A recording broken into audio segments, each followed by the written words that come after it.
આપણા ગુજરાતમાં એક બહુ જાણીતી કહેવત છે કે મોરના ઈંડાને ચિતરવા ન પડે, એટલે કે જેમના લોહીમાં જ કલા અને સંગીત વહેતું હોય તેમના સંતાનોને કલા શીખવવી નથી પડતી, એ આપોઆપ નિખરી આવે છે.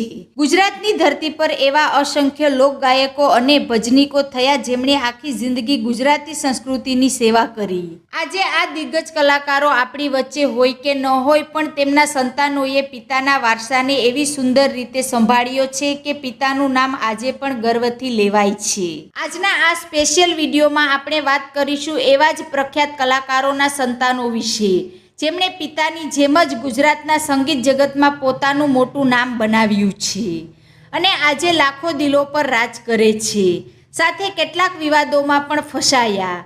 મિત્રો, વિડીયો ખૂબ જ રસપ્રદ છે, એટલે અંત સુધી જોવાનું ચૂકતા નહીં. આપણી યાદીમાં સૌથી પહેલું નામ છે પ્રફુલ્લ દવેની પુત્રી ઈશાની દવે. મિત્રો, ઈશાનીએ 10 વર્ષની ઉંમરે જ ગાવાની શરૂઆત કરી હતી.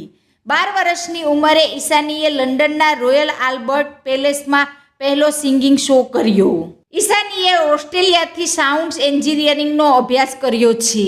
આજે Ishani stage program, Bollywood, folk music સહિતના કાર્યક્રમો આપે છે. ઈશાની દવે સાથે શું વિવાદ થયો હતો?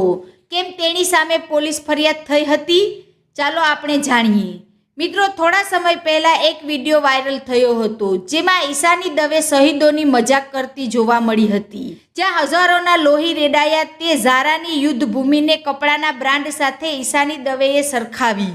વિડીયોમાં ઈશાની ઝારા ગામના બોર્ડ પાસે ઊભીને આ ગામને હસી મજાકમાં કપડાની બ્રાન્ડના મૂળિયા અહીંયા નાખેલા છે તેવું લખવા સાથે કહી રહી છે. આ વિડીયો અપલોડ બાદ અનેક લોકોએ કોમેન્ટ કરી વિરોધ વ્યક્ત કર્યો હતો. તો બીજી બાજુ જગદીશ પુરુષોત્તમ દવેએ નખત્રાણા પોલીસ મથકે લેખિત અરજી કરી ઈશાની દવે સામે કાયદેસરની કાર્યવાહી કરવા માંગ કરી હતી. રાજલ બારોટ, મણિરાજ બારોટની પુત્રી. મિત્રો, સ્વ મણિરાજ બારોટ વર્ષ 2006માં મણિરાજ બારોટનું અચાનક અવસાન થયું ત્યારે આખો ગુજરાત શોકમાં ડૂબી ગયો હતો, પરંતુ તેમની કલા ક્યારેય મરી નથી. તેમના અવસાન બાદ ખૂબ જ નાની ઉંમરે તેમની દીકરી રાજલ બારોટે પિતાની પાઘડી માથે મૂકી અને ઘરની જવાબદારી સાથે પિતાના સંગીત વારસાને પણ સંભાળ્યો. શરૂઆતના દિવસોમાં રાજલ માટે આ સફર આસાન નહોતી, પરંતુ પોતાની અદ્ભુત ગાયકી અને પિતાના આશીર્વાદથી આજે રાજલ બારોટ ગુજરાતના ડાયરા ક્વીન અને અગ્રણી લોકગાયિકા તરીકે સ્થાપિત થઈ ચૂક્યા છે. આજે તેમના ગરબા, લગ્ન ગીતો અને લોકગીતોના સૌથી વધુ આલ્બમ સુપરહિટ છે અને સ્ટેજ પ્રોગ્રામમાં તેમની ભારે ડિમાન્ડ છે. ભાવેશ રાવળ, સુરેશ રાવળના પુત્ર. મિત્રો, બીજું મોટું નામ છે ભજનીક ભાવેશ રાવળ. ગુજરાતમાં પ્રાચીન દેશી ભજનો અને સંતવાણીની વાત આવે એટલે પૂજ્ય સુરેશ રાવળજીનું નામ ખૂબ જ આદરથી લેવાય છે. સુરેશ રાવળના ભજનોમાં જે સાદગી અને આધ્યાત્મિકતા તાકાત છે તે અજોડ છે.